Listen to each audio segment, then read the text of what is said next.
felt over this period, so please bear with me as I attempt the impossible. The sudden murder of George has forever traumatized us.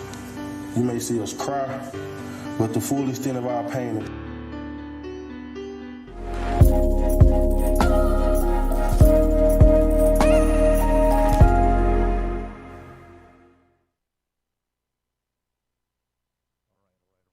intense.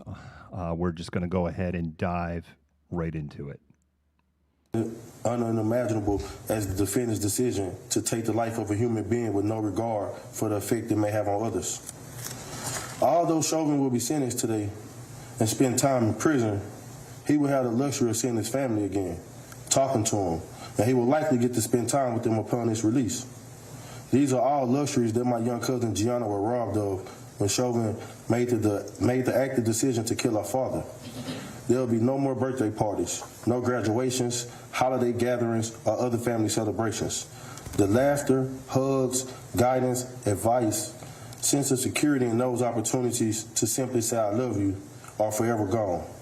They say time heals all, and while I generally believe that saying, it's challenging to do so given these unfathomable set of circumstances. Before I conclude, I must highlight a few things. George's murder, this trial, and everything in between has been tragic and devastating. Our family is forever broken. And one thing we cannot get back is George Floyd. It is the request of my family that the maximum penalty for the crime for which the defendant was convicted be imposed. On behalf of my family, friends, community, and supporters, I wish to express my sincerest gratitude for allowing us opportunity of expression. Thank you. Thank you, sir.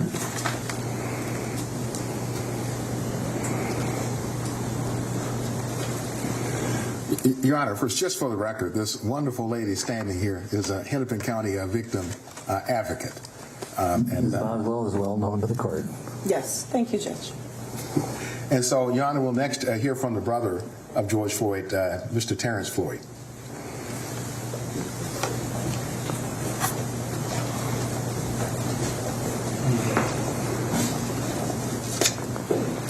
And Mr. Floyd, if you could state your full name, spelling each of your names. Yes. Terrence Floyd, that's Terrence, Floyd, Floyd. Go ahead.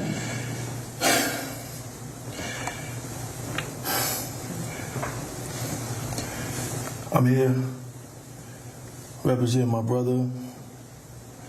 I'm from New York.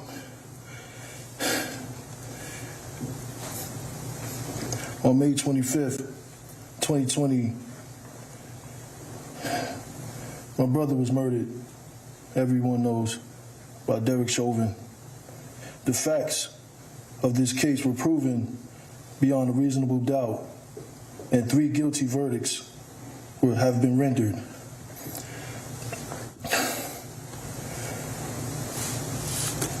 This situation has really affected me and my family.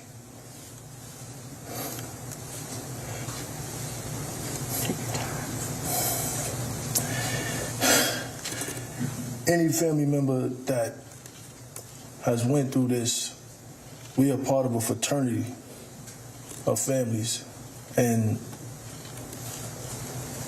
it's not one of those, fraternities that you enjoy. I just, over this last year and months, I actually talked to a few people, and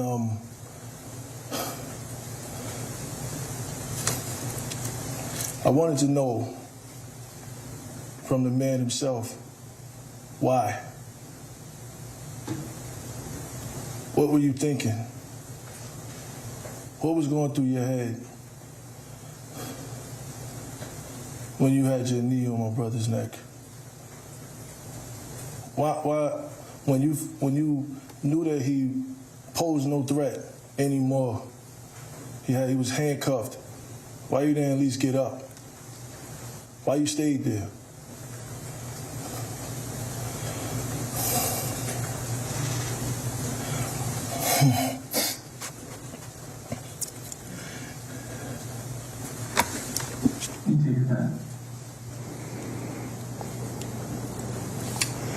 A month before my brother was murdered, I was on the phone with him, and we had a long conversation.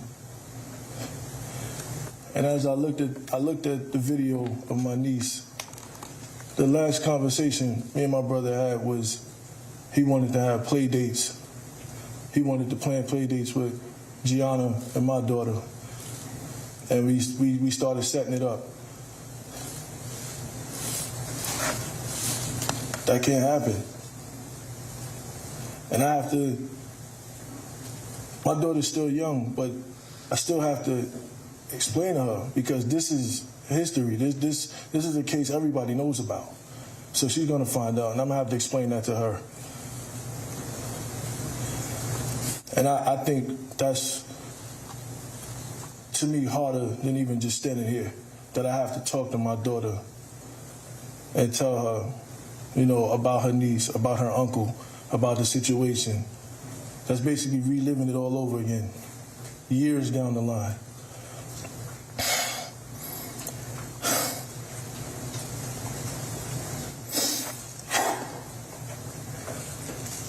I'm here on behalf of my family, on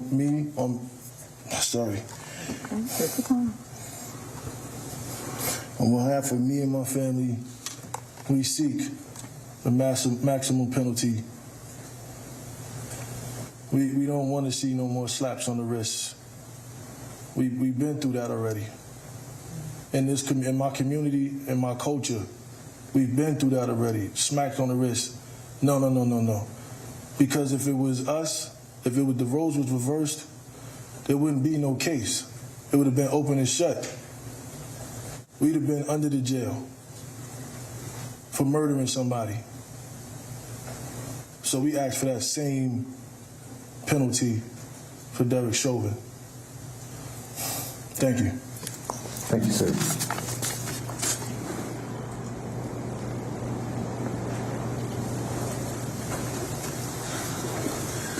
Your Honor, the final victim impact statement for the state will come from George Floyd's brother, Phalonis Floyd.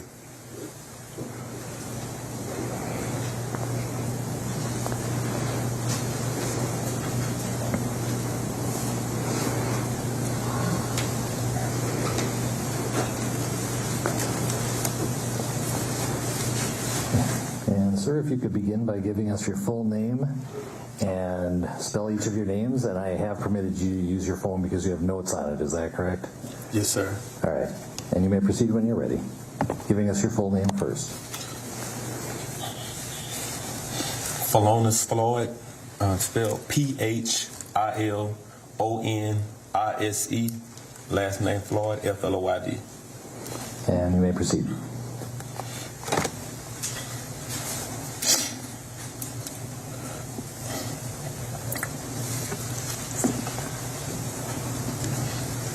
One year ago, May 25th, my brother George was murdered by Derek Chauvin and his co-defendants in broad daylight with a knee to his neck for 9 minutes and 29 seconds.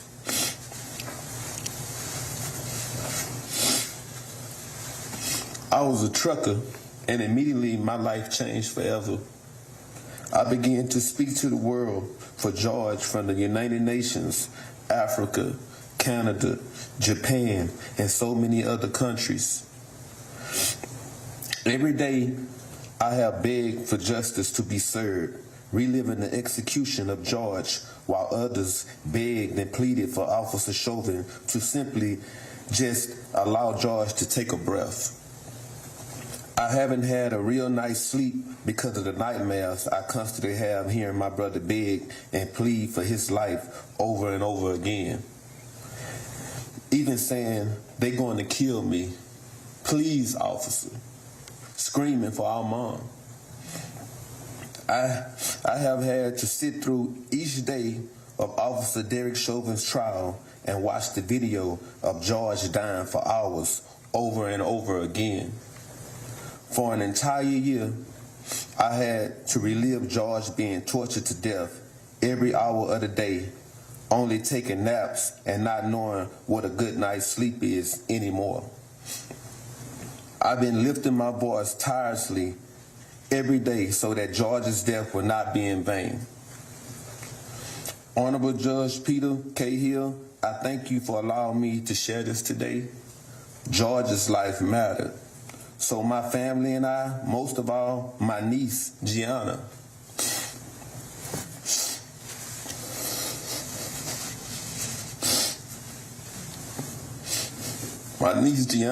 she needs closure. I'm asking that you please find it suitable to give Officer Chauvin the maximum sentence possible, charge that he has been found guilty for. My family and I have been given a life sentence. We will never be able to get George back. Daddy's our daughter's first love. He would never be able to walk Gianna down the aisle at her wedding, attend those magical moments of her life like a daddy-daughter dance, sweet 16 party, seeing her out for prom graduations, and she would never be able to have any personal memories with her father. With a smirk on his face and children present, Officer Chauvin used excessive force and acted against his training. Chauvin had no regards for human life, George's life. I stand before you today asking you to please help us find closure by giving Chauvin the maximum sentence possible, making sure he does his time consecutively without the possibilities of parole, probation, or getting out early for good behavior. Thank you. Thank you, sir.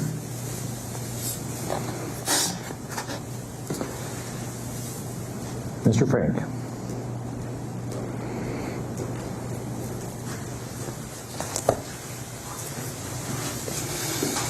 Thank you, Your Honor.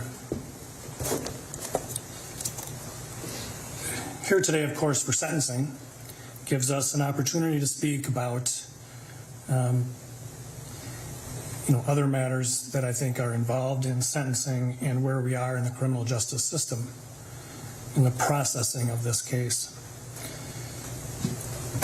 As a member of an elected office representing the people of the state of Minnesota, as well as the people of the local community, I want to say a couple of things. And first of all, I want to really thank some of the police officers in the Minneapolis Police Department who, under great pressure, great stress, and to some extent at peril to their occupations, what they've devoted their life to, stuck to their oath and their commitment as police officers to speak openly and honestly about policing and the training that is given and received by police officers. Those officers didn't hide behind a blue wall. They came forward, they told this court and those jurors what they knew about training and responsibility, and I think they deserve recognition and credit for that. I would also like to thank members of the Bureau of Criminal Apprehension. Those agents get called in, great sacrifice to their personal lives. Whenever things happen, they go. They did that here, and under really extraordinary circumstances, completed a very professional and thorough investigation. Conducting interviews is hard enough, but conducting them in the atmosphere of the city following the murder of George Floyd was even more difficult. And they did so, I think, above and beyond the call of duty. And I want to thank them for doing that on behalf of the whole prosecution staff. Your Honor, I want to thank the family, the loved ones, the friends of George Floyd. They have been through so much more than families involved in murder cases. He's right. It's a fraternity you don't want to be part of. But they've been through so much more because of the pandemic and because of security, safety precautions that we've had to take. They have been through a lot. At a time when they try to grieve, like everybody does for the loss of someone, they are going through so much more. And I want to thank them, all of them, the family. The court saw testimony from Philonise Floyd, Courtney Ross. These are people who are trying to deal with their loss, but they have to do it in a very public way and under very trying circumstances through no fault of their own. So I thank them. They have all been models of grace and understanding. And it's really remarkable, quite frankly. I'll, I think, come back to them again in a little bit. Your Honor, we have submitted a sentencing brief. I would incorporate that. I guess I would incorporate my comments today into that memo. But I do think there are things that I want to bring out today in my arguments. For hundreds of years, the court had discretion in sentencing. It was the trial court's decision on what a sentence should be. The recognition that the trial court sat through the trial, watched the evidence, and saw how it affected people, informed the court's discretion. When the legislature passed the guidelines, in a legitimate attempt to try and even out sentences, they defined certain presumptive sentences, as we all know, for typical crimes. For each crime, the typical crime. But they did not remove discretion for sentencing judges. They recognized that nobody is better suited to decide whether this is the typical case represented by that guidelines presumptive sentence, or if there are reasons why this is worse than that. And it gave, and the guideline still gives this court discretion when there are aggravating factors to give a more serious sentence than what the guidelines presumption calls for. And as you know, we are asking you to do that today. As this court found, there are 4 aggravating factors that we have identified. They go beyond a list of just what those factors are. We have not just done our homework and found a list. The court made good findings, detailed findings about those factors, and we think they justify a greatly increased sentence. This is not the typical second-degree unintentional murder. Supreme Court in our state has said that, and very recently, even 1 aggravating factor is sufficient to go twice the top of the range. Here we have 4. The first one that the court found is an abusive position of trust and authority. And the court specifically found that when Mr. Chauvin was acting as a police officer, he had a position of trust and authority. That is certainly true. We trust police officers. We trust them when we need help. We call them for help. We trust that they're going to take care of the problems that they are assigned to deal with, right? We trust them. We also give them great authority. We give them great power. We give them power to use force that individuals would be prosecuted for using, right? We give them authority to arrest, to detain. And with great power, of course, comes great responsibility. So they're not sent out there by themselves to do this. They're given substantial training. This court saw all of that through the trial, in general and in specific to Mr. Chauvin and the other 3 officers. They're given training on the use of force, the proportional use of force. The force used has to be warranted by the threat. They're given training on de-escalation because we recognize that police officers are called in when people are not having their best day, when people might be affected by mental illness, drug abuse, any number of issues. They're just having a bad day, and they're trained for that and should be. And they're taught how to use that to de-escalate and control a situation. They're taught medical intervention. They're taught to provide medical attention to people who need it. Being a police officer is a difficult job. We ask a lot of them. It's a profession, there's no doubt about it.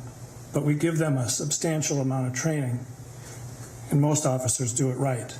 This case wasn't about police officers, all police officers. It wasn't about policing. This case was about Derek Chauvin disregarding all that training he received and assaulting Mr. Floyd until he suffocated to death.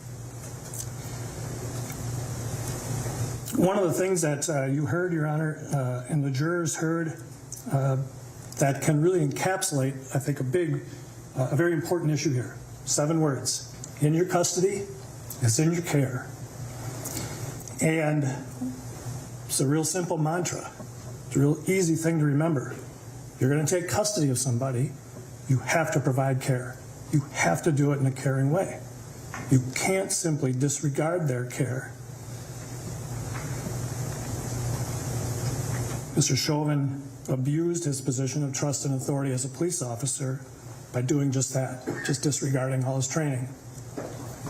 It was an abuse of that because what did he decide to do?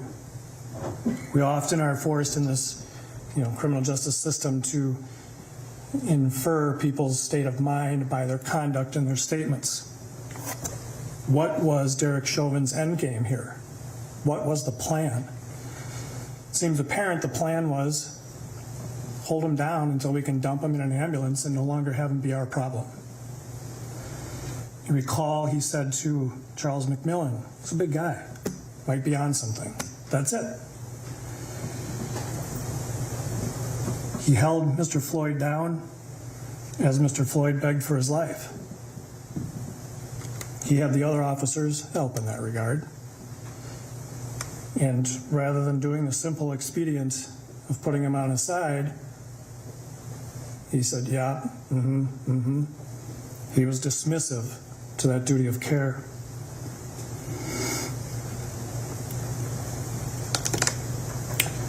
We trust that arrestees will be treated with respect, reasonable force, and that their medical needs will be addressed. I'm paraphrasing from the court's findings. That trust was violated. We trust that they will use their authority reasonably, and this was a particularly egregious abuse of that force. Again, paraphrasing the court's findings. The typical second-degree murder does not involve that extent of abuse of a dearly held position of abuse or a position of authority and trust by the community and by individuals of the community. Your Honor found that Mr. Floyd was treated by Mr. Chauvin with particular cruelty. I think tortured is the right word. We know that, we've all seen it. Mr. Floyd did not want to be in the back seat. That's it. That's the rub. It was the need to get him in that back seat no matter what. And we all saw that once he was pulled out of that back seat, he calmed right down. He even willingly went down to the ground. I'm going down, he said. And he went down to the ground, not fighting, not punching, and he was placed initially on his side. He's already handcuffed. He's placed on his side in the recovery position, like he should be, because he's trying to breathe, and then quickly placed prone on the ground, face down. Mr. Chauvin put his left knee on George Floyd's neck, his right knee on George Floyd's back, face down on the pavement, had Officer King sit on Mr. Floyd's waist area, and had Officer Lane hold his feet down. You can even see Mr. Floyd trying to pull his feet up. We all are going to fight to breathe. Everybody knows that fear when you all of a sudden realize you're having trouble breathing. It's just innate, right? We want to survive. We know we have to breathe. And there's an automatic reaction when you begin to feel like that is threatened. And you can see Mr. Floyd going through that. He tries to pull his feet up. But he's held down by these 3 officers while Officer Tao is looking on. Later, of course, goes to keep the people who want to help away. He's placed face down in this pavement so harshly that it rubs the skin off his face. He has injuries to his face from being face down on that pavement. He has injuries to his knuckles from just trying to lift himself up. And he's telling Officer Chauvin, "I can't breathe. I'm dying." And Mr. Chauvin's response was, "Uh-huh." And all this time, I mean, imagine what Mr. Floyd is going through. If we're going to talk about particular cruelty and torture, really try to appreciate what he's going through. He knows he's suffocating. We all know that feeling of not being able to breathe enough. And he's begging, he's pleading, and he's being ignored. His concerns are being dismissed by somebody who has taken custody but not care. He was kept in that prone position for 9.5 minutes and was suffocated. There's no other way to say it. That's particularly cruel. That is more cruel than the typical second-degree unintentional murder. Significantly more. This is not a momentary gunshot, punch to the face. This is 9.5 minutes of cruelty to a man who was helpless and just begging for his life. This court found that there were children present, standing only a few feet from these officers. These children, who were ages 17 and one child age 9. Why is that an aggravating factor? Well, I think everybody can figure that out. Right? It's particularly bad to commit a crime in front of children.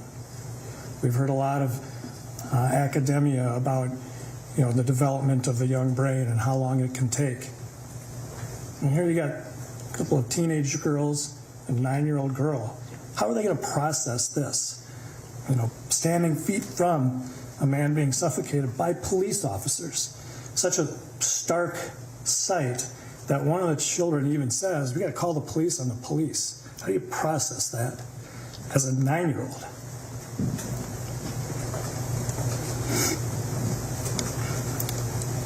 The children were not only present watching a man die. We've all seen, if you haven't, you really need to. Look at George Floyd's face as he's dying, he's suffering. The children have to watch this. But not only that, it's police officers, and there are people around them wanting to help. And at one point, and sure, they got upset. And at one point, Mr. Chauvin points his mace, grabs his mace to keep him back. How does a child look at that? There's another officer screaming at them to get back. The typical second-degree unintentional murder doesn't involve children standing feet away watching a 9.5 minute suffocation of a man begging for his life.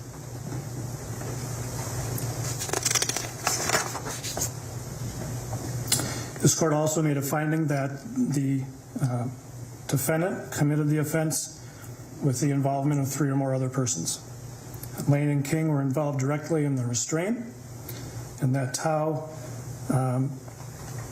kept the bystanders at bay.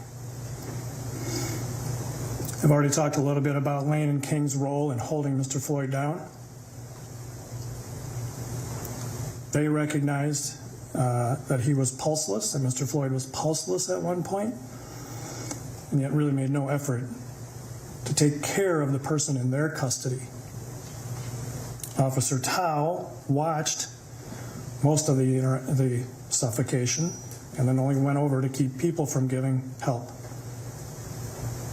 One person who is identified as a medical trained firefighter for the city of Minneapolis, and that was dismissed. Like, are we going to believe her? So they kept trained medical people from providing help. These were all uniformed peace officers, adding to that abuse of trust and authority. I know the defense has asked the court for probation.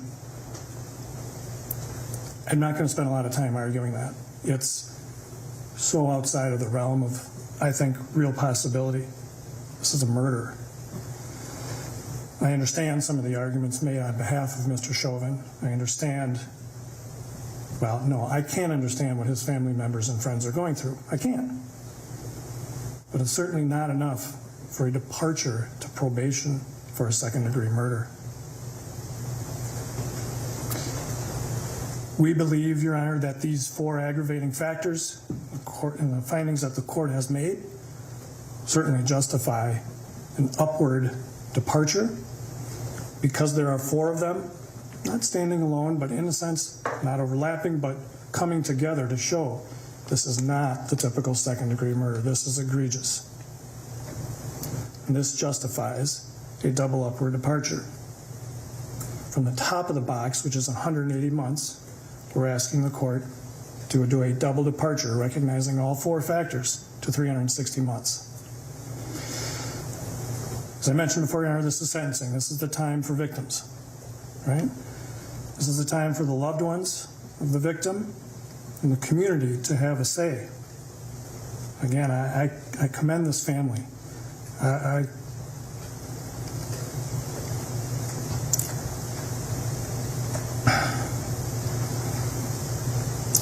commend all of the loved ones, the friends, the people that have been involved in this case for tolerating and being gracious.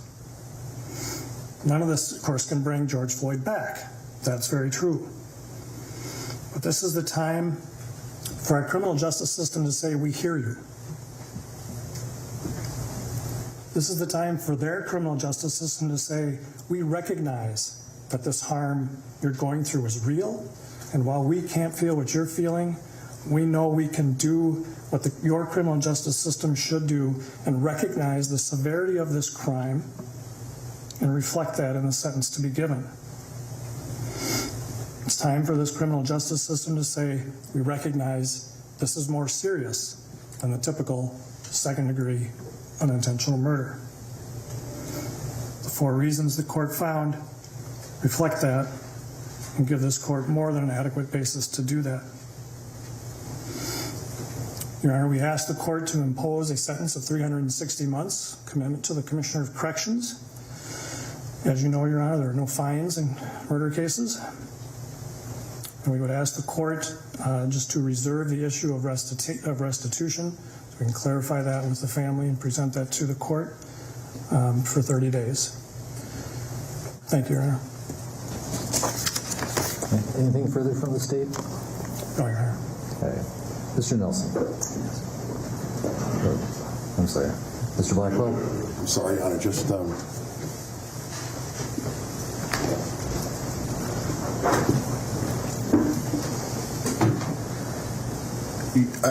thank you, Your Honor. Your Honor, at this time, the defendant's mother, Carolyn Palenti, would like to address the court.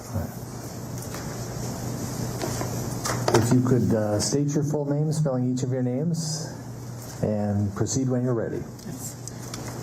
Carolyn, C-A-R. We're hearing right now the mother of Palenti, former Officer Derek Chauvin speaking right now. This is the first time we've heard from her speaking on behalf of her son in the defense. Let's listen. I am the mother of Derek Chauvin. I am here to speak on behalf of my entire family. Derek Chauvin's mother testifying On November 25th, 2020, not only did Derek's life change forever, but so did mine and my family's. Derek devoted 19 years of his life to the Minneapolis Police Department. It has been difficult for me to hear and read what the media, public, and prosecution team believe Derek to be an aggressive, heartless, and uncaring person. I can tell you that is far from the truth.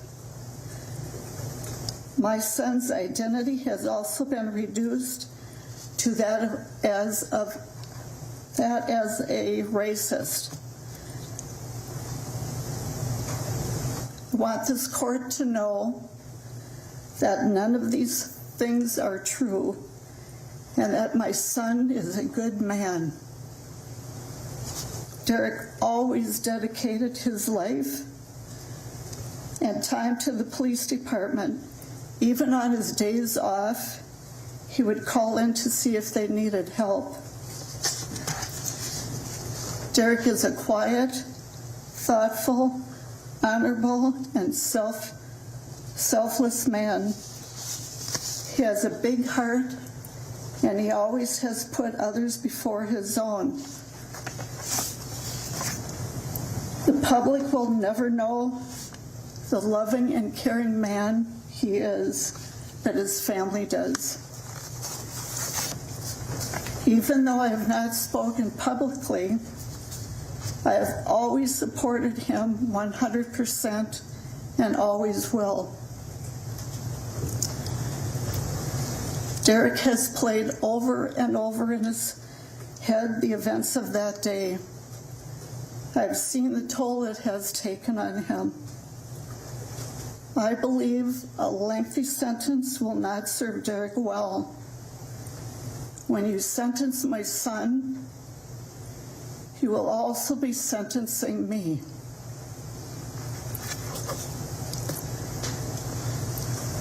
I will not be able to see Derek, talk to him on the phone, or give him our special hug. Plus the fact that when he is released, his father and I most likely will not be here.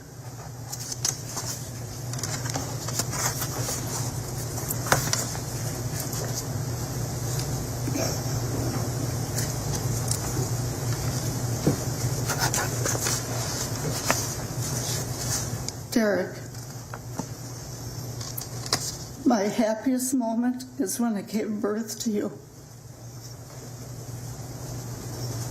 And my second is when I was honored to pin your police badge on you. I remember you whispering to me, "Don't stick me with it." Derek, I want you to know I have always believed in your innocence, and I will never waver from that. I have read numerous letters from people around the world that also believe in your innocence.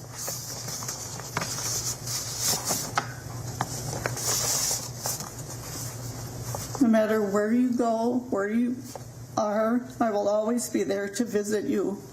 I promise you I will stay strong, as we talked about, and I want you to do the same for me.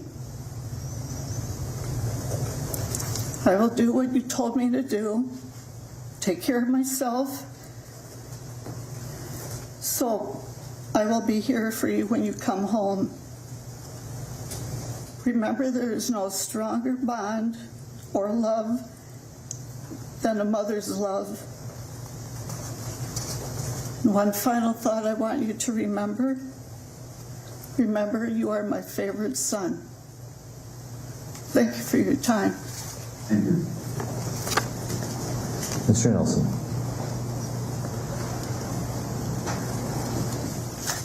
He's stunningly tone deaf. Absolutely stunningly tone deaf. I don't see how her statement falls derogatory at all. I think that statement hurt him. Thank you very much, Your Honor. It is my intent that my remarks this afternoon be quite brief. I do not intend to relitigate the facts of this case, nor spend any substantial time looking at the law. The court is very familiar with the facts of this case, and the parties have fully briefed the court relevant to the sentencing factors. And we recognize that in any case, any sentencing that comes before the court is tasked with a difficult job. The court must craft a sentence that serves the interests of justice, a rather nebulous term. The court must take into consideration the victim impact, public interests, as well as the circumstances and the history of the defendant. And in this case, more than any other, that likely any of us have ever been involved in, that task is exceedingly more difficult. In my remarks today, I just wish to briefly address each of those three considerations, starting with the public impact. As I believe we are all cognizant of, this case is at the epicenter of a cultural and political divide. We tried to keep a lot of that out of the courtroom during the trial and make this case about the facts. But we recognize what has happened as a result of this case. There are a great number of people who will view any sentence you pronounce as overly lenient and insufficient to satisfy justice. But there are an equal number of people who will view any sentence you pronounce as draconian or overbearing. Either way, some percentage of the public will view your sentence as a miscarriage of justice. The intensity of the public interest in this case cannot be understated. I trust that the volume of correspondence that each of us has received from the public at large is indicative of these very sentiments on both sides. As I was informed just yesterday, the Attorney General's office established a website, web submission, to accept community impact statements. Again, in my understanding is in a little over 2 weeks, they received over 1,000 submissions. Again, on both sides. By my very best estimate, since my representation of Mr. Chauvin began last summer, I would estimate that I have received over 5,000 emails, over 1,000 voicemails, and hundreds of handwritten letters. Again, from both sides. And I expect that Your Honor has likewise been inundated with public comment and scrutiny. The impact that this case has had on this community is profound. It goes far beyond what happened on May 25th of last year.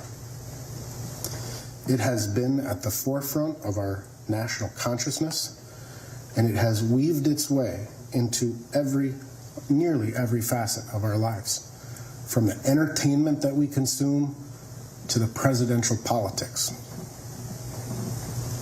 from protests to conspiracy theories.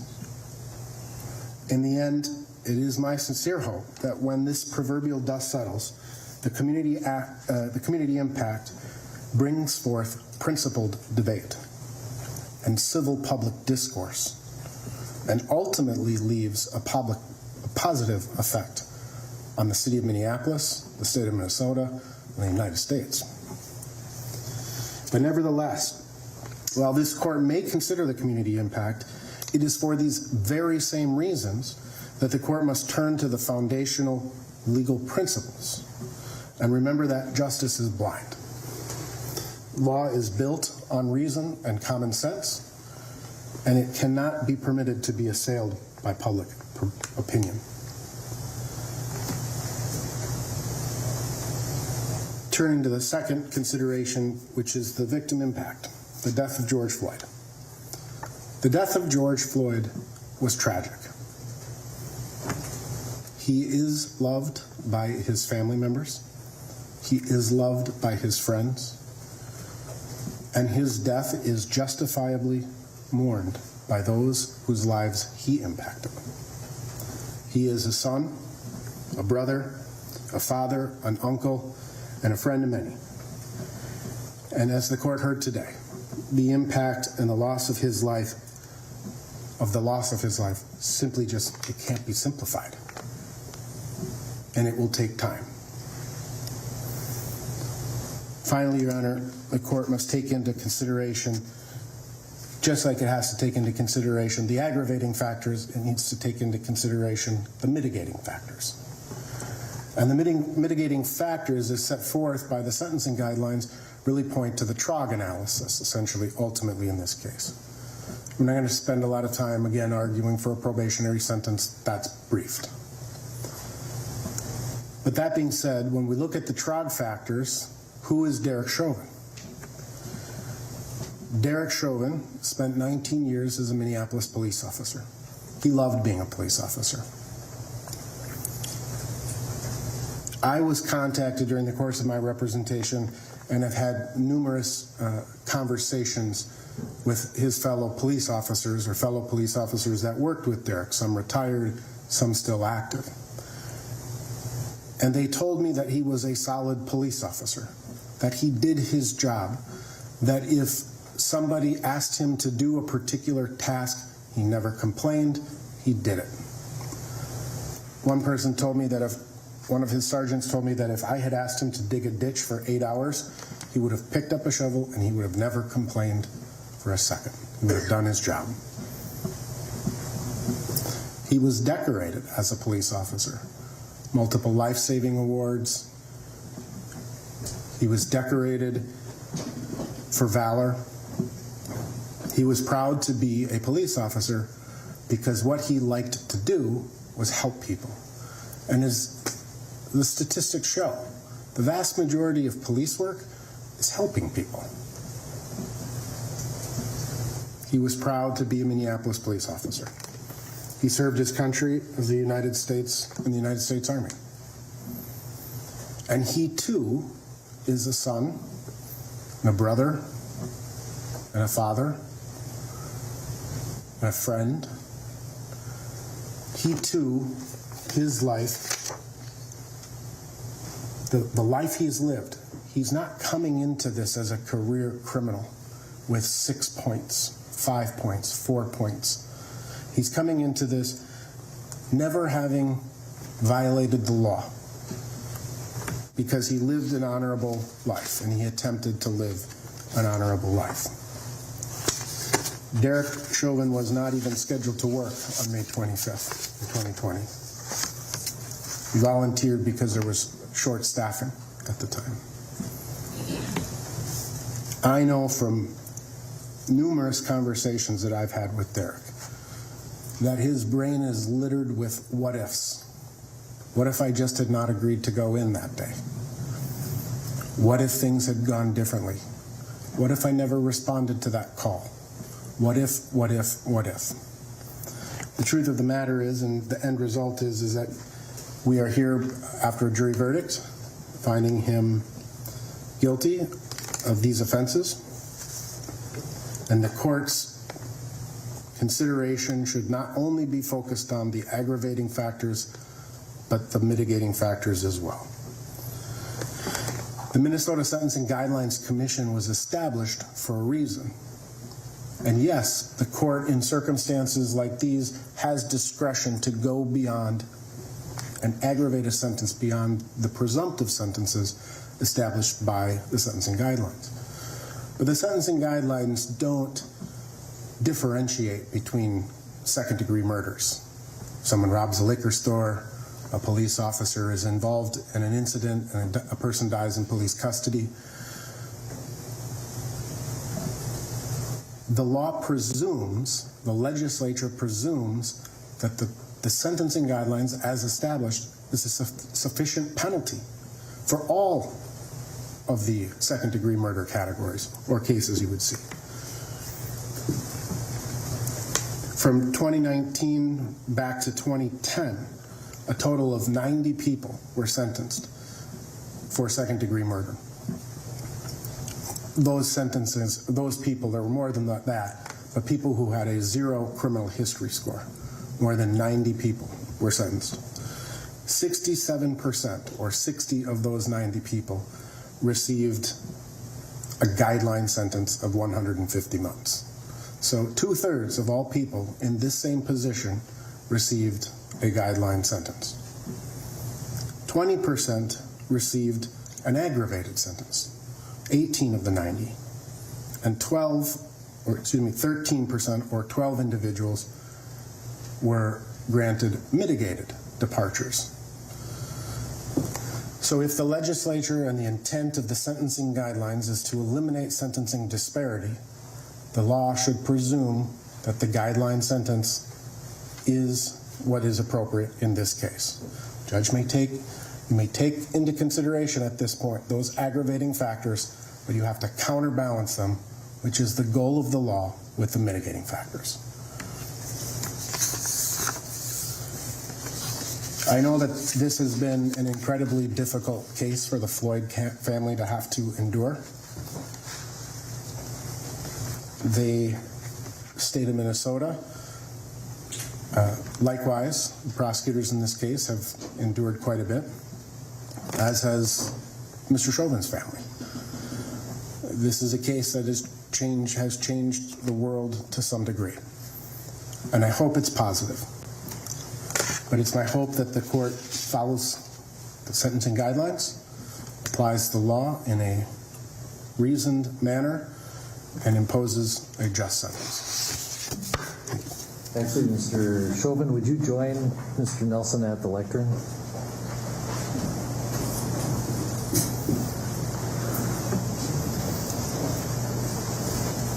Mr. Chauvin, this is your opportunity if you wish to give any input to the court.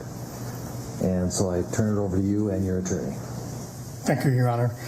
Wow. At this time, due to some additional legal matters at hand, I'm not able to give a full formal statement at this time. But very briefly, though, I do want to give my condolences to the Floyd family. There's going to be some other information in the future that would be of interest, and I hope things will give you some peace of mind. Thank you. And I'll note that I did read your comments in the pre-sentence investigation as well. Thanks, John. All right, we are going to take a 15-minute recess so that I can complete the sentencing order based on what I've heard today. And let's reconvene at 2:45. We're in recess. And there you hear it, Judge Cahill ordering a 15-minute recess right now. All right, hold on here 1 second here. We'll flip this over. No, we don't want that. No, I don't want that. No, I don't want that one. Gosh darn it. Yeah, that's the one I'm looking for. All right, here. I got to turn the volume down a little bit in there. If you see my eyes going either this way or that way, if I'm looking this way, it's because I'm trying to see what the screen's going on there. If you see my eyes going this way, it's because I'm looking at your comments. As a matter of fact, let me do this. I'm going to take you, I'm going to slide you there, and I'm going to take you, and I'm going to slide you there, and now I can read your comments. What are the surprises here? I think the two big surprises for me, one, Chauvin's mother's statement was incredibly tone deaf. I don't see how her statement was going to change any minds from the judge's standpoint. Her statement was stunningly tone deaf. I think that's all I'm going to say, because I could just really go off on a rant more than that. The other thing I'll say, because I put it in writing, I was literally nauseated after her statement. That is how tone deaf it was. I literally felt sick to my stomach. I still feel a little sick to my stomach. The number two I'm a little surprised is that Derek Chauvin made utterly no statement to the court. There was no "I'm sorry." There was no "I have remorse." There was no... there wasn't even like, "I wish I could go back and do things differently." Right? Look, if clearly in his head, he is guilty of nothing. Right? I was doing my job. That is clearly what is in this man's head. And I don't think that that's biased. I don't think that that's overstating. That's the thought process in his head. For the love of God, he couldn't even look at the judge. He couldn't even look at George Floyd's family and just say, "I wish I could do things differently." I mean, even if you don't think, can't everybody listening to my voice right now, regardless if your politics are the left or the right, or your Blue Lives Matter, or you're abolish the police, haven't you ever had a moment in your life where you're like, and you got called out for screwing up, and you're like, "I didn't screw up. but you can at least look someone in the eyes and go, but I wish I did some things differently. I get we're talking about a man's life. I get we're not talking about like I didn't paint the room right. I get it's a totally different scale. But Derek Chauvin couldn't even look into a freaking camera and go, I wish I had done some things differently. Just, there's going to be some stuff coming out. It'll make everyone feel better. What? He's written the statement. We haven't seen it. It will become matter of public record unless the judge seals it. So we'll be able to find out what he wrote on his behalf. I saw your comments about, look, we knew they were going to play this card. He was a police officer. He's a decorated police officer. And I put in the comments on, like, we know that he's facing felony tax evasion charges for hiding up to $500,000 of income. You've been a naughty little monkey, George. We also, as we understand, that's part of the reason why he got divorced. We know he's facing a 27 civil rights case for 2017. And we know that his 19-year history with the Minneapolis Police Department is anything but honorable, because he has dozens upon dozens of use of force complaints against him. We know that the Minneapolis Police Department was sending their officers to Killology. We know that from the Philippe Cassandro murder. Well, we can't call it because there was no conviction there, but the officer involved in that went to Killology. It's very likely Derek Chauvin went to Killology. If there's a big takeaway from this, this is the most powerful freaking tool that somebody with my skin color has, or for that matter, any American has, to fight police abuse. It's this.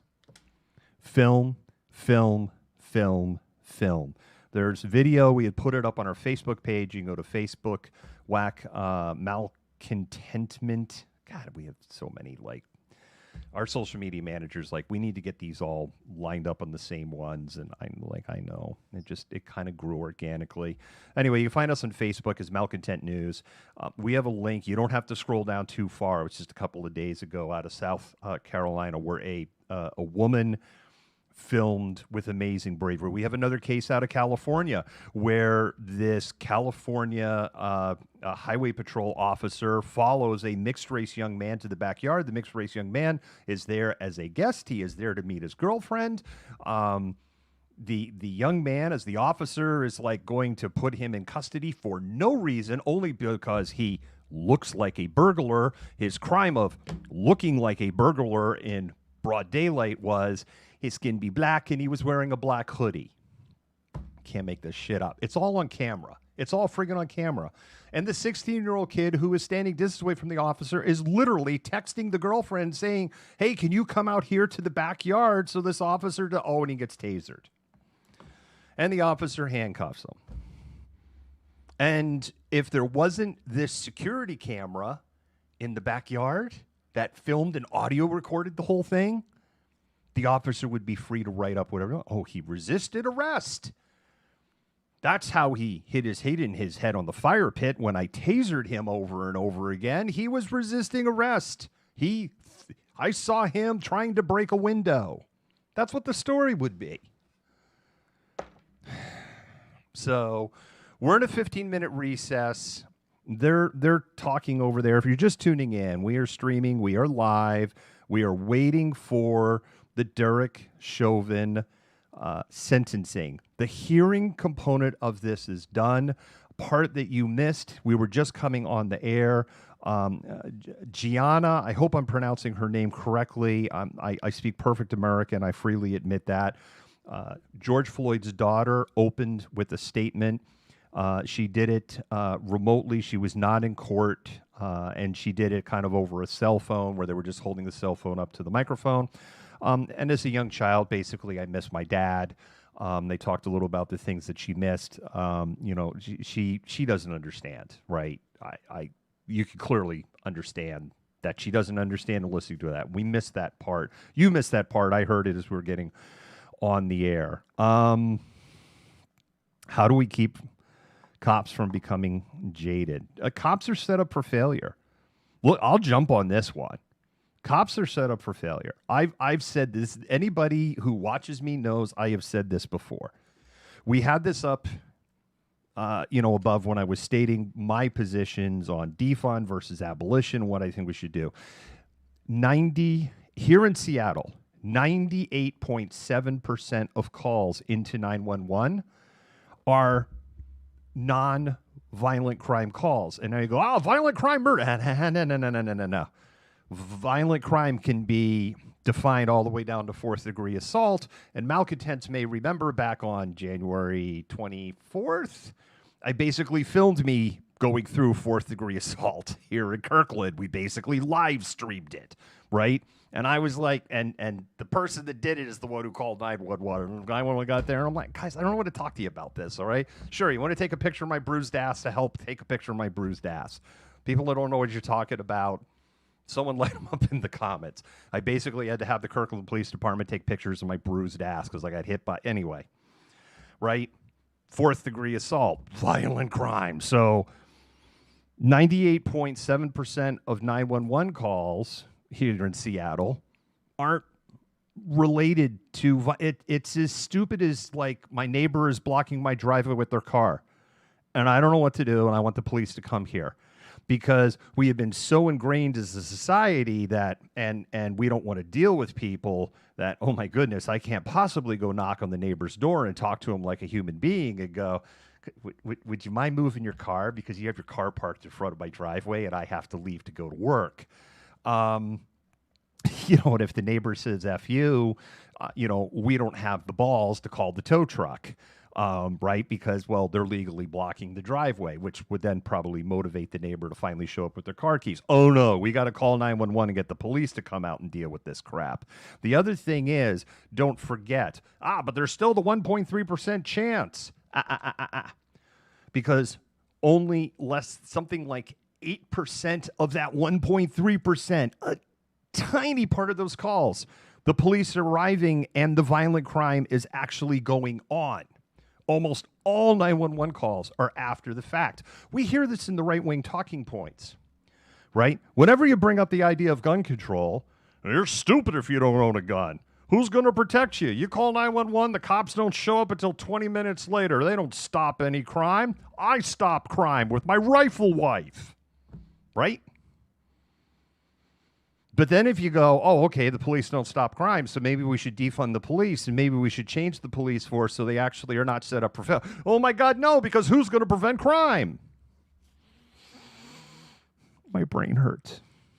My brain literally hurts. Just saying those words, my brain hurts. So back to this point. The police are set up for failure. They're showing up to mental health calls. They're showing up to drug and alcohol calls. They're showing up to petty dispute calls. And they're showing up with guns, tasers, pepper spray, batons, body armor, approximately 1,000 hours of training if you work for a big city. Far less training if you work in a small town. They get continuous education, but almost all of the continuous education and training they get involves use of force and firearms training. It is not, like, we did 30 hours of de-escalation and mental, like 30 hours? Think about it. Like, 30, they did 30 hours.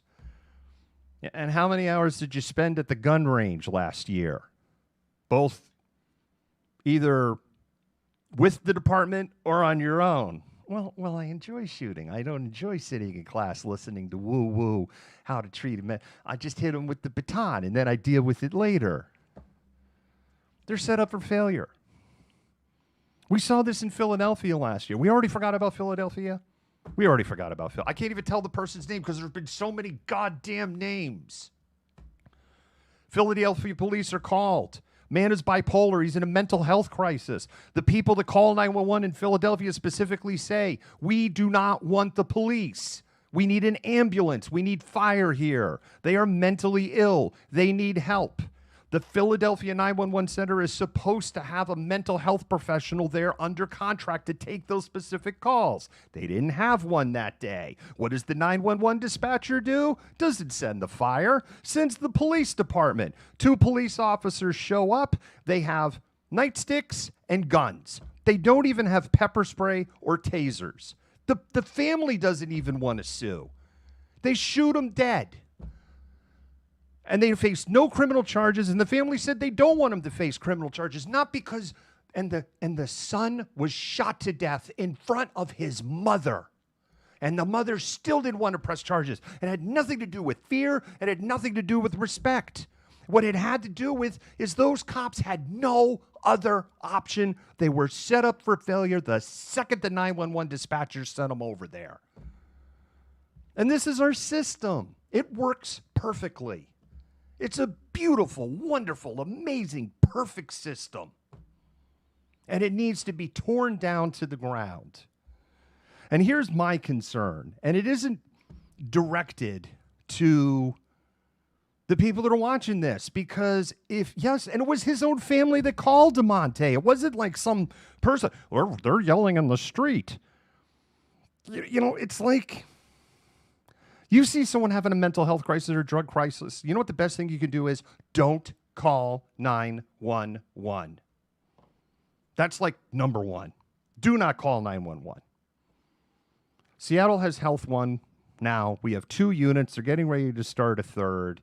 But, I mean, that's 2 units in a city with 1,080-ish police officers.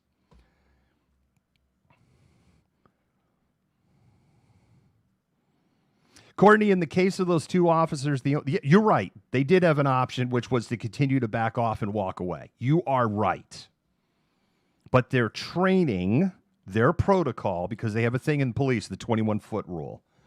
Basically what the 21-foot rule is that as soon as somebody who is threatening you with a weapon gets within 21 feet of you, you will no longer have enough reaction time to respond to a violent attack. Hence, you now should use lethal force. This is something that is taught in self-defense, in police, in firearms training. If someone is 10 feet away from you and you decide at that point to unholster your gun, you're probably boned if they run right at you. But what we see in the videos, we saw this in the waterfront in Seattle back in February. The Seattle police officers drove within that 21-foot circle, leaving them no option, which is so convenient, isn't it? Well, I followed my training. Shouldn't part of that training also be you don't drive up to the 21-foot circle? And what we have seen over and over and over again is that if a person looks like me, you get a hell of a lot more chances. If you look like me, you get a lot more chances.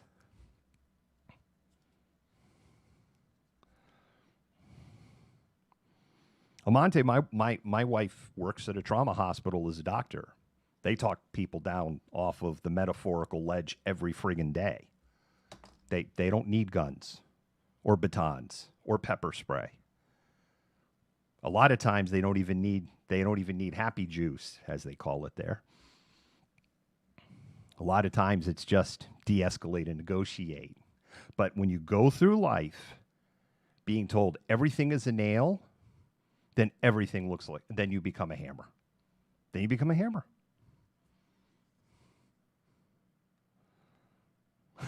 Roger. Absolutely. And we've heard that also on 911 calls, on recordings. And Philadelphia is a great example of this, what happened there. Right? And I'm not saying they're set up for failure as sympathy or empathy. What I'm just saying is it illustrates how broken the system is and how the system has to be torn down. We don't have mental health. Let's go back. The conservatives, the neoconservatives movement, the trickle-down economics movement of the 1980s, and the ACLU held hands and went together. One second.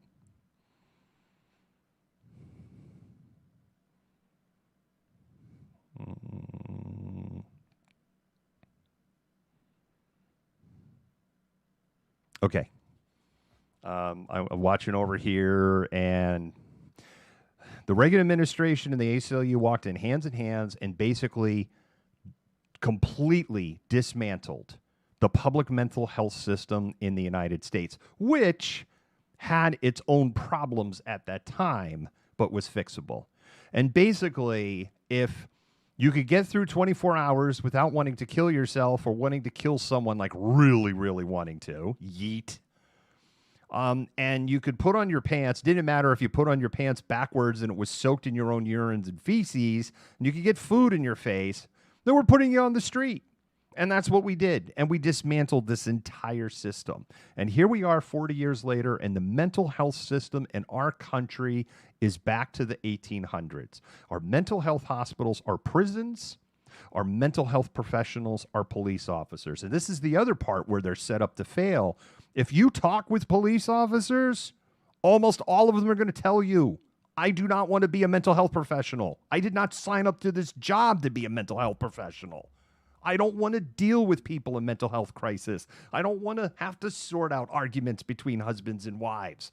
I'm not talking about violent ones. I'm talking about they're yelling at each other. And that's all that's going on. And I get the yelling escalates, but by the laws, the police can't even intervene at that point anyway. So wouldn't mental health help? And maybe you might start saving some lives.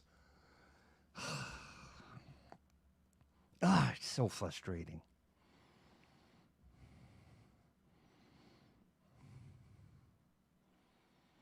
And Kimberly, I did, 1 second. Oh, it's still image. Kimberly, I said it wasn't a perfect system, but they weren't prisons. They weren't prisons in the sense that people go into a prison and you have people that are administering those prisons that have no clue on how to work with the mentally ill. Zero, zilch, none. It is worse. Mentally ill people prior to the regular administration were put into mental hospitals to put them essentially in warehouses, which is wrong. Not arguing that point. Now we put mentally ill people literally into prisons where they become worse mentally ill because they don't get treatment. Their meds get stolen from them by other inmates or withheld from them by the guards. Some guards, by the way, who are withholding those drugs and then selling them because we don't pay prison guards enough because we live in a friggin' prison society and we have so many of them that we can't in the first place. That's the other one that cracks me up on we need more prisons. Look, you know how you shut down a chud? Whoever says to you, we just need to throw them all in jail. This is how I've always oh, so you support higher taxes? No, I don't support higher taxes. Well, if you want to put more people in jail, that means more jails, more guards, more judges, more courts. That's not free. Well, they shouldn't have to take care of it. Like, if they go to the next rock level, well, the prisoners, they should just get bread and water. What about the guards? Do they just get bread and water? That's how you shut that down. That's how you shut that stupidity down. Because then they just start sputtering sentence fragments after that. It's like, dude, it's not free. Okay, so the aggravating factors. Oh, it just went away. I was going to steal from their slide. No, they haven't sent it as yet, Infinite Yak. So what's happened, if you're just tuning in and you're like, why is this guy just ranting about the cops right now? We are waiting to hear, are you friggin' kidding me? ABC has Dan Abrams on right now. I used to like Dan Abrams. I'll admit it. And then like the whole Life PD thing. And then just, Dan, you're just gross now. You're just gross. I mean, when I say I like Dan Abrams, some of you are not even old enough to remember when Dan Abrams wasn't the way that he is now. Dan Abrams, like when MSNBC was a brand new channel, like brandy new. I think Brian Williams was anchoring there before he went over. Like Brian Williams was like super young and was anchoring there. You had Ashley Banfield. Keith Olbermann had just started his show. And Dan Abrams was over there. And yeah, Dan Abrams totally sold out. We're back on. Yes, we're going to flip over. Family. I've read all the impact statements that were submitted earlier and listened carefully to all the input here today, and it is truly appreciated. Here we go. That you took the time to stay with this case and to provide me with input. I have reviewed the pre-sentence investigation and carefully considered all the facts of the case and the law, but my comments are actually going to be very brief because most of it's going to be in writing. I have a 22-page memorandum that is going to be attached to the sentencing order. And why am I doing it in writing? To emphasize the fact that determining the appropriate sentence in any case, and in this case, is a legal analysis. It's applying the rule of law to the facts of an individual and specific case. And that is why, as opposed to trying to being profound here on the record, I prefer that you read the legal analysis that explains how I determine the sentence in this case.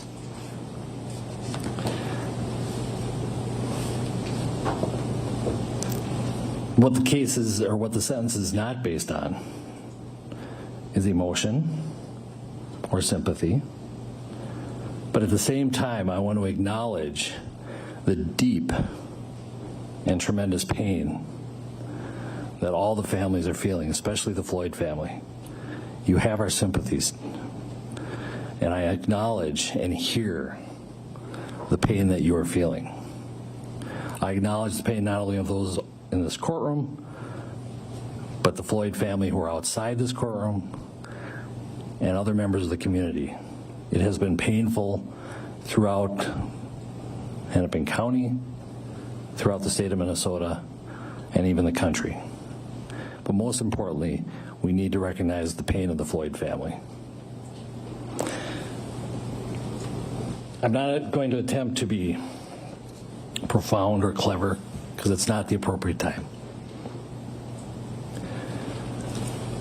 I'm not basing my sentence also on public opinion. I'm not basing it on any attempt to send any messages. A trial court judge, the job of a trial court judge is to apply the law to specific facts and to deal with individual cases. And so,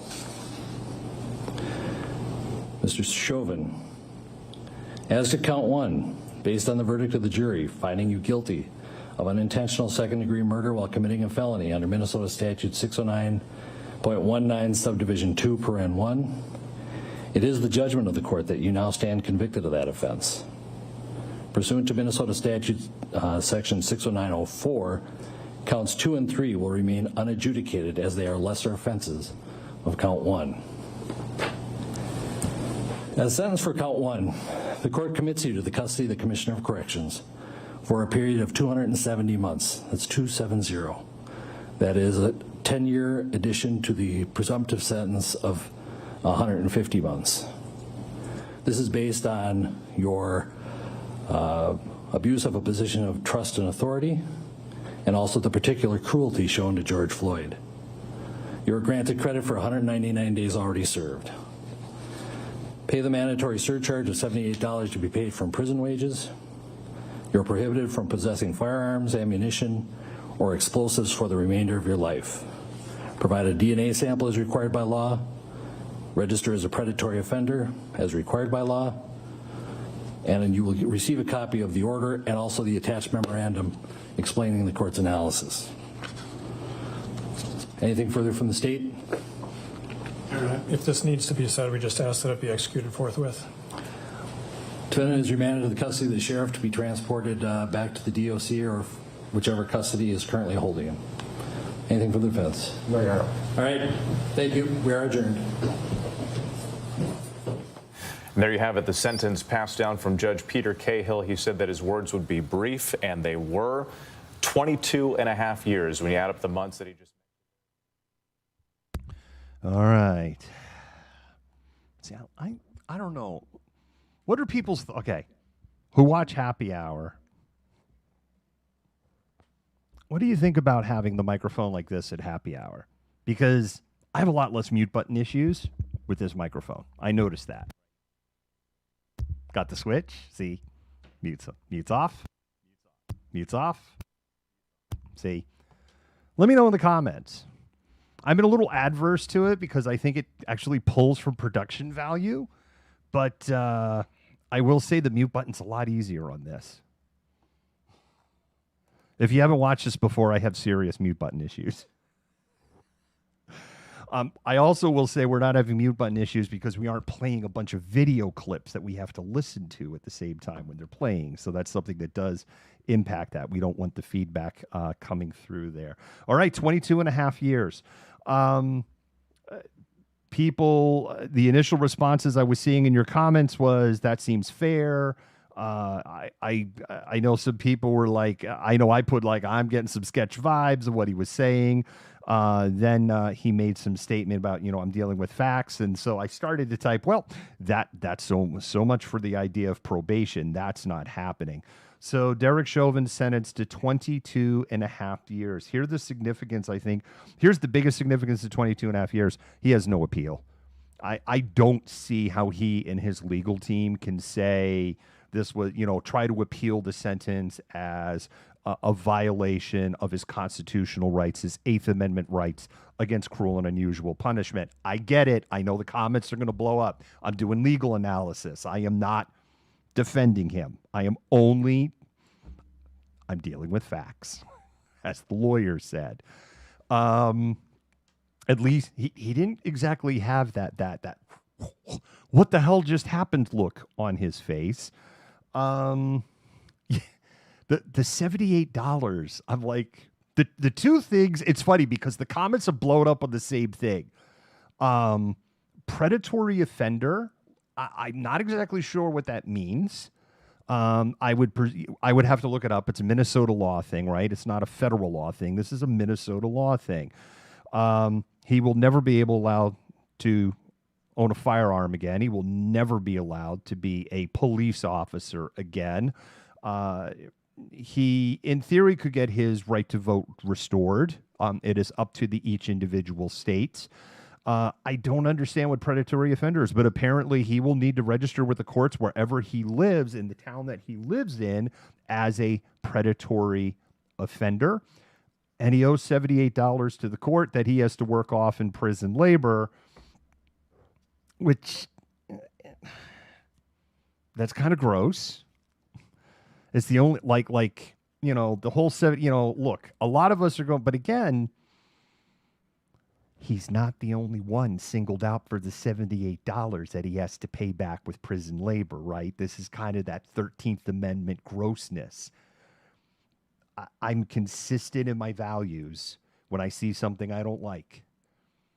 And the $78 is gross. That's not directed at Chauvin. That's directed at any defendant that was sitting where he was sitting. It's friggin' gross. You can go work it off.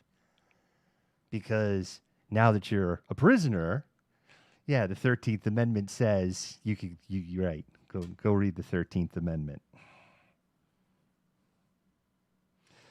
Well, for second-degree murder, it's not, and Minnesota is not a capital punishment state, and I am anti-capital punishment.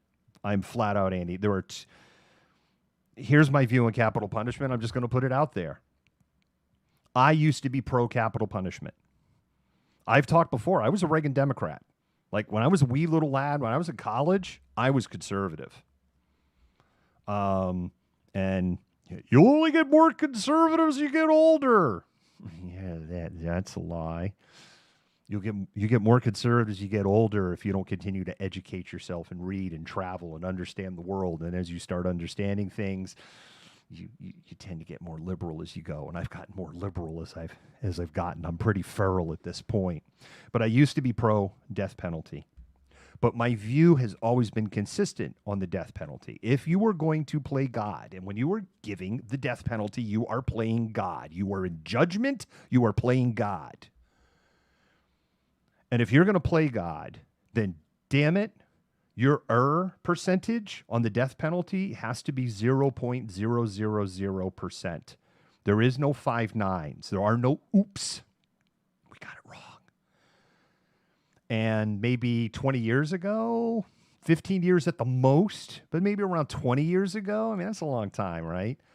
I became absolutely convinced there had been oops. and not just like a oops, but multiple oops. And I'm like, I'm sorry, you don't, and and then of course what we're seeing is lots of attempts to cover up the oops. It's like, no, and that's when I became anti-death penalty. So I'm against the death penalty, even for someone like Derek Chauvin. I am against the death penalty. And quite frankly, Chauvin's sentence of 22 and a half years, a death sentence is probably merciful compared to what Derek Chauvin is going to face. Understand this. Derek Chauvin is a dirty cop now in prison. He is a bad cop in prison. Every prisoner is going to want a piece of his ass. I don't mean that in the prison sex thing, which I do not find funny at all either. Rape is not funny. Every prisoner is going to want an opportunity.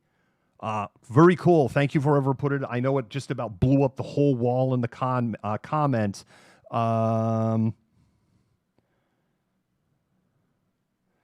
An offender must register under the law if charged with and convicted of one of the following offenses of another offense arising out of the same set of circumstances: murder while committing or attempting to commit criminal sexual conduct in the first or second degree with force, kidnapping, criminal sexual conduct in the first, second, third, fourth, and fifth, felony only degree, felony indecent exposure, false imprisonment of a minor, soliciting a minor to engage in prostitution sexual conduct, using a minor in a sexual performance, and possessing pictorial representatives.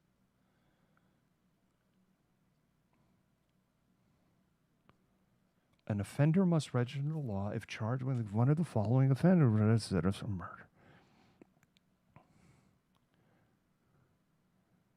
I don't know. That's really weird.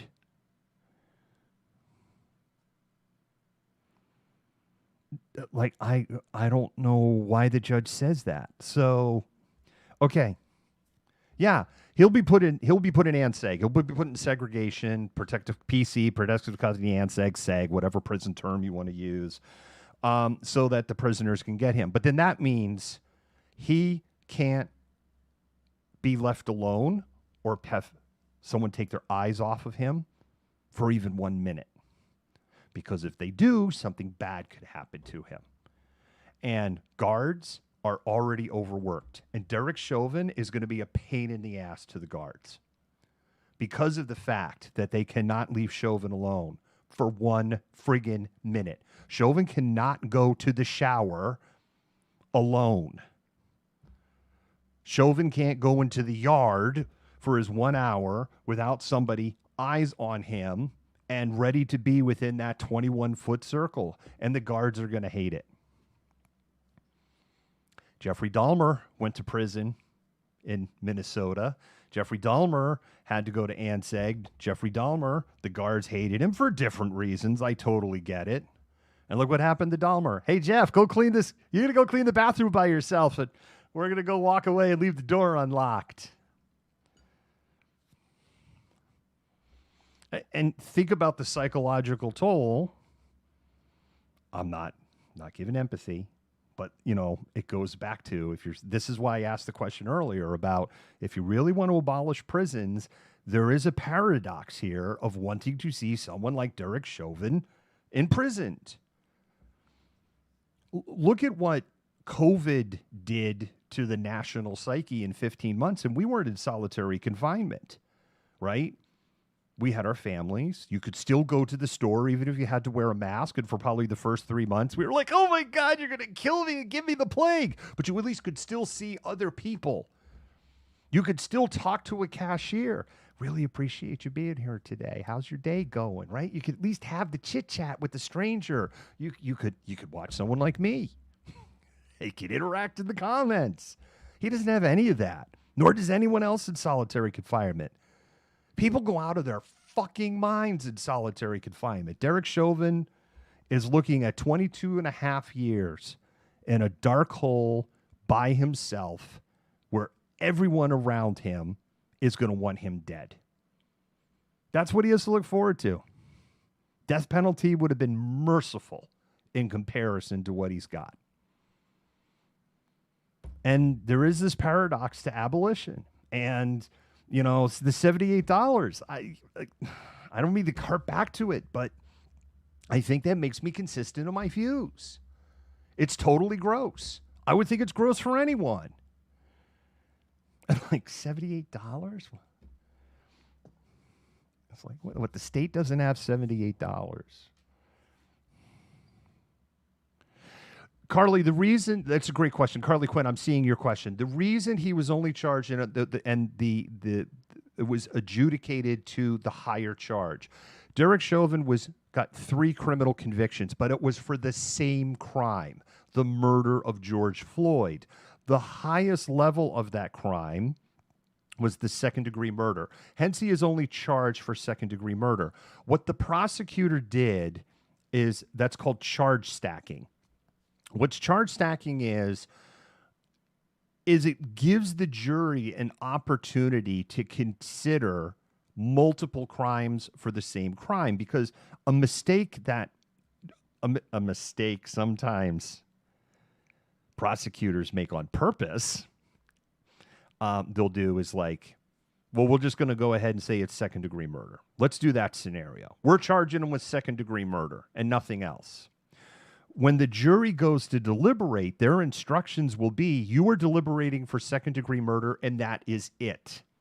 And the bar for second-degree murder is going to be pretty high. I get there's a video and all that, but we're talking about trying to convict a police officer. What a good prosecutor will do, or a rotten prosecutor, and I will get into how this is used by rotten prosecutors, is they will provide several charges, which is what this prosecutor did. So that when the jury went in to deliberate, it was, well, you can consider the assault, you can consider third-degree murder, or you can consider second-degree murder. So that way, if the jury, they go into the room and they've got, because remember, it only takes one juror. And if you have one juror going, I don't think it's second-degree murder, then they could fall back to third-degree murder. And then they get that charge. Now, what do bastard prosecutors do? Because bastard prosecutors will use this to get plea deals. So what will happen is you'll have somebody who is probably innocent, and the prosecutor is going to put an offer on the table. You plead guilty to this lesser crime. You'll get 6 months. You'll still be able to have a gun afterwards. You have to do 5 years probation, but you're going to have felony criminal record. Because technically you could be convicted of a felony, but if you serve less than 365 days in jail, your rights to own a gun are not revoked. America. If you don't take my plea deal, then I'm going to charge you with this charge, that charge, this charge, that charge, and this charge, and we're going to put you away for 25 years. And if a person doesn't have money, which is now about 85% of America, their lawyer is going to look at that person and go, take the plea deal. Take the plea, but I'm innocent. Take the plea deal. 6 months isn't that bad. Take the plea deal. The other thing that rotten prosecutors use in doing this then, because everything ends in a plea deal, they go, see, I'm an effective prosecutor. 93% of the cases that we brought before the court end in a conviction. See how amazing I am? But when the reality is, less than 20% of all of those cases actually went in front of a judge. Here in King County Court, it's less than 10% of cases that actually go to a jury trial at the felony level in King County Court. Everything else is solved by plea deal, which is stunning. So, totally. Amar and Shadowstar, you're 100% correct. Once you get in the system, they want to keep you in the system. It is not there to keep you out. They're there because they want you to come back. You're going to get your frequent flyer points. Sir, I'm under the impression that $78 fee is for everyone. I don't think Derek Chauvin got singled out for a $78 fee. I think if you're being charged in felony court, and you're found guilty, and you're going to prison, you got to pay some $78 fee to go to prison. What a system.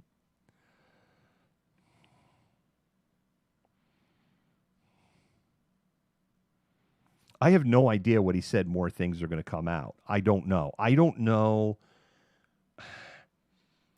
Carly, it's an interesting question because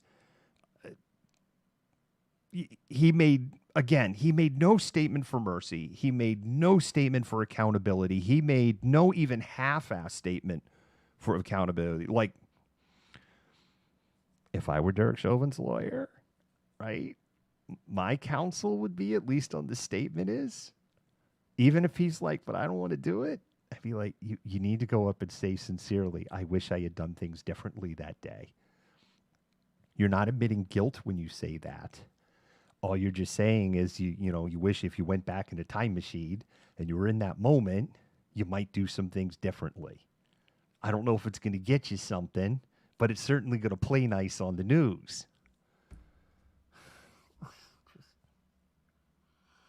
And I'm a neurodivergent guy. Of course, I wouldn't be able to do it for myself. That's a whole separate issue. But I do get human nature, or at least counsel other people in human nature. And he did, yes, and one of the mods or admins is correct. He did submit a written statement to the judge, and he did refer to that. And that's the other possibility on why he didn't want to take anything further at that point, because he is like, I made my written statement, so that's it. By the way, for wondering why it's so dark here, like normally, like I just noticed I have like the dramatic lighting. The blinds are all closed everywhere in the house because of the heat wave we're having. Arix, and thank you for joining. We haven't seen you in forever. My understanding, unless the judge seals it, I believe his written statement will be made public. News organizations will have to make public information requests. I'm not feeling compelled to make a public information request because other organizations most certainly will. Someone's going to publish it and we'll be able to save it. I'm not going to go jump through those hoops of fire and try to figure out how to go do that in the state of Minnesota. So we miss you too. And I know, and it's just things are so weird in the streamer world, as you know all too well. I know, RX, as you know, it's so weird right now in the streamer world, which is why we've moved more to news coverage. And I have a feeling that's why a lot of streamers have just, because it is what it is. And plus, there's not a lot of protests going on. And RX, we haven't seen you in the longest time, but one of the things we had also said is like the small protest stuff. Yeah, we're not covering that anymore. We're back. But I'm so glad to see you on here and that you're look at this. It's like everyone's so thrilled. All right. I need to get back to our wall-to-wall coverage for weather. Chauvin, guilty. 22 and a half years. If you're in the Pacific Northwest, particularly from about the Canadian, if you're particularly the peak of the Cascades west from the Canada border, basically all the way down to the California border, I cannot understate how unprecedented the heat wave we are going to have over the next 4 to 5 days is.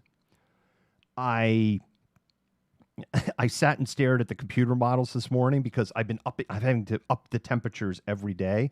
If you don't know, Malcontentment News started as Malcontentment Tango 5 years ago as a weather blog. That is my real passion, is weather. That's where it all started. That's when we have big weather events.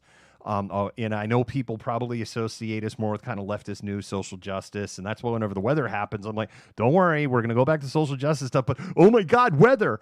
I looked at the models this morning, and I'm just like, I cannot believe I'm going to write a weather forecast that says it's going to be 110 degrees in Seattle. I can't believe this. And I wasn't going to do it.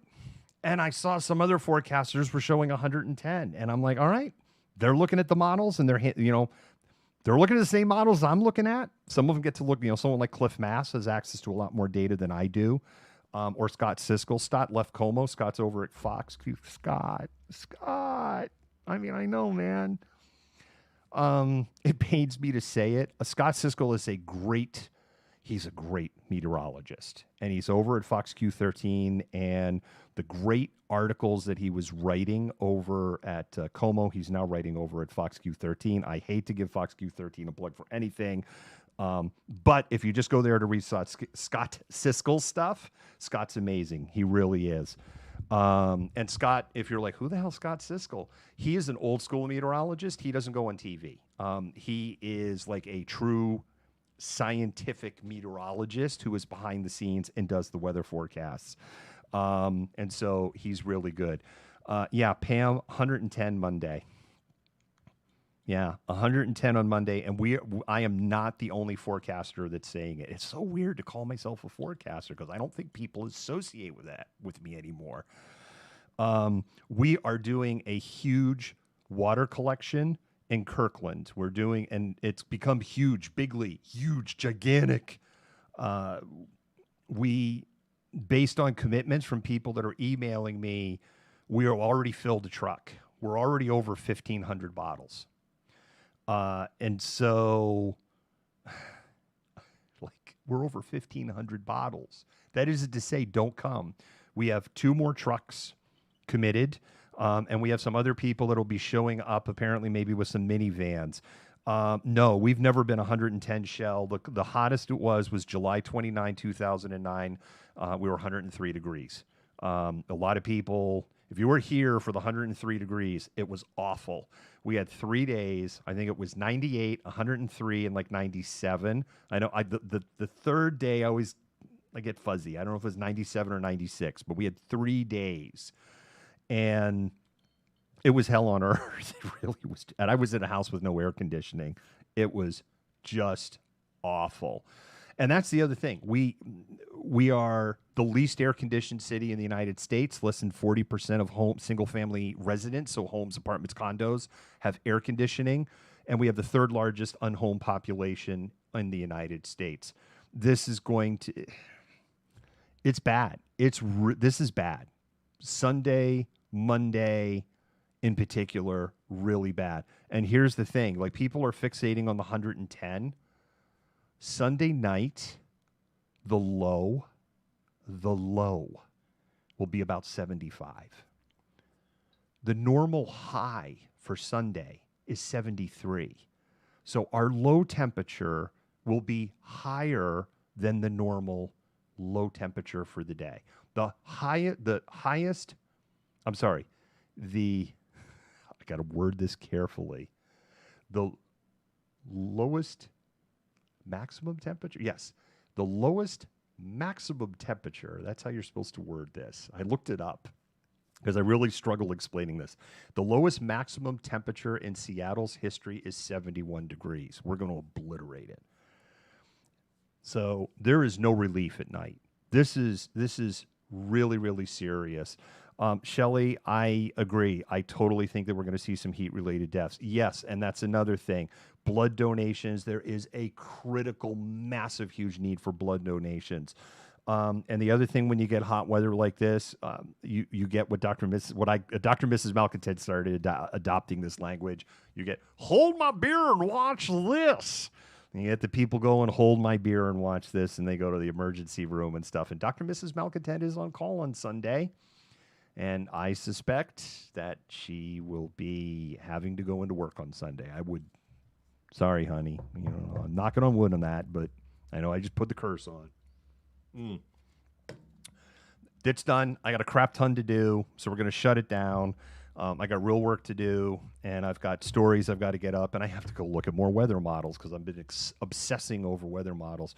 Thank you, everybody, for tuning in. If you have not liked, followed, subscribed, please do.